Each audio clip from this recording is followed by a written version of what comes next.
മഞ്ചാടിക്കുന്നിൽ മണിമുകിലുകൾ ദൂരെ, മഞ്ചാടിക്കുന്നിൽ മണിമുകിലുകൾ.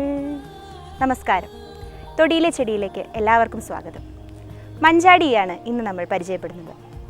അഡനൻതറ പാവോണിന എന്ന ശാസ്ത്രീയ നാമത്തിൽ അറിയപ്പെടുന്ന ഈ സസ്യം മൈമോസേസിയെ കുടുംബത്തിൽപ്പെടുത്തു. ഇന്ത്യയിലുടനീളം തുറസായ കാടുകളിലും നിത്യഹരിത വനങ്ങളിലും കാണപ്പെടുന്ന ഒരു ഇടത്തരം വൃക്ഷമാണ് മഞ്ചാടി. സംസ്കൃതത്തിൽ താമ്രകം, കുചന്ദനം എന്നെല്ലാമാണ് ഇതിനെ വിശേഷിപ്പിക്കുന്നത്. ഏകദേശം 20 മീറ്ററോളം ഉയരം വരുന്ന ഒരു ഇടത്തരം വൃക്ഷമാണ് മഞ്ചാടി. തവിട്ട് കലർന്ന ചാരനിറത്തിലുള്ള പുറം തൊലിയാണ് ഈ വൃക്ഷത്തിനുള്ളത്. ഇലകൾ മുരിങ്ങയിലേതുപോലെയുള്ള ക്രമീകരണമാണ്. 3 മുതൽ 6 വരെയുള്ള പെയറുകൾ സമുഖമായി ക്രമീകരിച്ചിരിക്കുന്നു. കടും പച്ച നിറത്തിലുള്ള ഇലകൾ മിനുസമുള്ളവയാണ്. ഇളം മഞ്ഞ നിറത്തിലുള്ള പൂക്കളാണ് മഞ്ചാടിയുടേത്. നീളത്തിൽ തൂങ്ങിക്കിടക്കുന്ന ഫലത്തിൽ നിന്നുണ്ടാകുന്ന വിത്തുകളാണ് ചുവന്ന നിറത്തിൽ നമ്മൾ കാണുന്ന മഞ്ചാടിക്കുരു. ഇതിൻ്റെ പുറംതൊലി, കാതൽ, കുരു എന്നിവയാണ് ഉപയോഗ്യമായിട്ടുള്ള ഭാഗങ്ങൾ.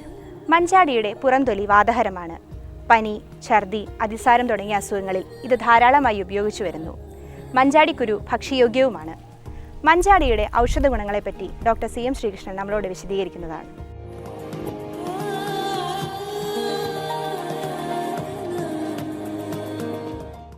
മഞ്ചാടി അല്ലെങ്കിൽ മഞ്ചട്ടി എന്നൊക്കെ പറയും. ഈ മഞ്ചാടിയുടെ കുരുവാണ് എല്ലാവർക്കും അറിയാം.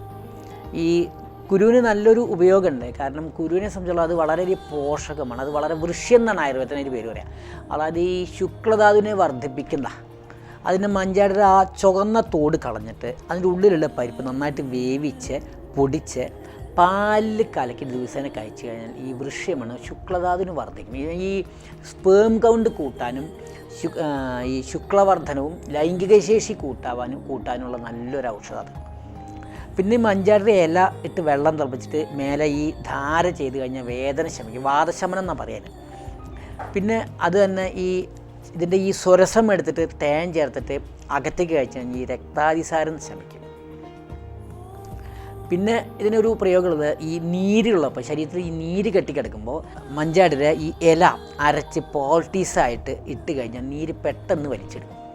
പിന്നെ ഈ വ്രണത്തിലും അത് ഈ മഞ്ചാടിയുടെ ഈ ഇല അരച്ചിട്ട് പോൾട്ടീസായിട്ട് കെട്ടിക്കഴിഞ്ഞാൽ പെട്ടെന്ന് തന്നെ വ്രണം ഉണങ്ങും.